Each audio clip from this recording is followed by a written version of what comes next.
அல்லேலூயா. கர்த்தர் நல்லவர், அவர் சாபத்தை மாற்றுகிறவர், மரித்தவனை உயிரோடு எழுப்புகிறவர். மரித்தவனை பார்த்து பயப்படுறாங்க, மரித்த ஜனங்களை பார்த்து, மரித்த பிரேதத்தை பார்த்து ஆனால் அந்த மரித்த பிரேதத்துக்கு முன்னாடி டான்ஸ் ஆடி தப்புத்தாளம் அடித்து அதை பாட கட்டி அதை தூக்கிட்டு போய் எரித்து அந்த ட்ரெஸ்ஸை கூட எடுத்து போட்டுக்கிற ஜனங்கள்லாம் இருந்திருக்கிறாங்க. அந்த பிளத்துக்கு இப்போ மேலே போடுற துணிகளை கூட எடுத்துவாங்க, படுத்திருக்கிற கட்டில்களை எடுத்து பயன்படுத்துகிறவர்கள் இருக்கிறாங்க. அவங்களெல்லாம் என்ன செய்யுது? பயம். மனிதனை பயமுறுத்தி பயமுறுத்தி செத்து போனவங்களுக்கு இங்கேயே சாப்பாடு கொடுக்க முடியல.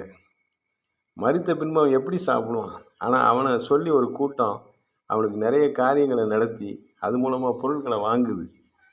அல்லேலூயா. கர்த்தர் நல்லவர், அவர் கிருபை என்றும் உள்ளது.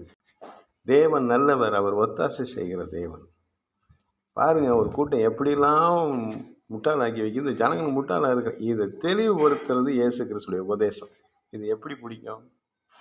100 பேரில் ஒரு ஆள் 99 பேரை முட்டாளாக்கி வச்சு, எல்லாம் கவனிங்க, 100 பேரில் ஒரு ஆள் 99 பேரை முட்டாளாக்கி வச்சிருக்கிறப்ப, இப்போ யாரும் ஒரு ஆள் வந்து நின்று, எப்பா இதெல்லாம் வேண்டாம், நீங்கள் இப்படி நல்லா இருங்க, கும்புறன் சாமின்னு சொல்கிறவங்கள கும்புறன் சாமின்னு எல்லாரையும் மனுஷனை சாமின்னு கும்பிடணும், தேவையே இல்லை.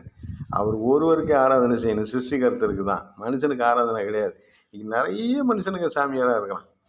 நிறைய பேர் சாமி சாமி சாமி சாமிங்கிறான். சாமி சாமின்னு அவன் காலில் விழுந்து உன் கஷ்டம் தீர்ந்துருமா? அவனே வழி சாப்பிட்றான், அவனே அடிக்கிறான், அவனுக்கே வியாதி வருது, அவனுக்கே போராட்டம், அவனுக்கே பிரச்சனை. யாரும் தெய்வம் கிடையாது. தெய்வம் தான் மனிதனாக கடந்து வந்தார். மனிதன் இன்றைக்கி தெய்வமாக முடியாது, நித்திய ஜீவனை பெறலாம் அப்படின்ட்டு, அவ்வளோதான். இதை சொல்கிறதுனால இந்த ஏமாற்றிக்கிட்டு இருக்க கூட்டம் நிறைய இருக்குது. அதுக்கு கஷ்டமாக இருக்குது, அதான் சுவிசேஷத்தை தடை பண்ணுறாங்க. வேறு ஒன்றும் கிடையாது. கிறிஸ்தவம் என்பது இனம் அல்ல, அது நித்திய ஜீவனுக்கு வழி நடத்துகிற ஒரு உண்மையின் தத்துவம்.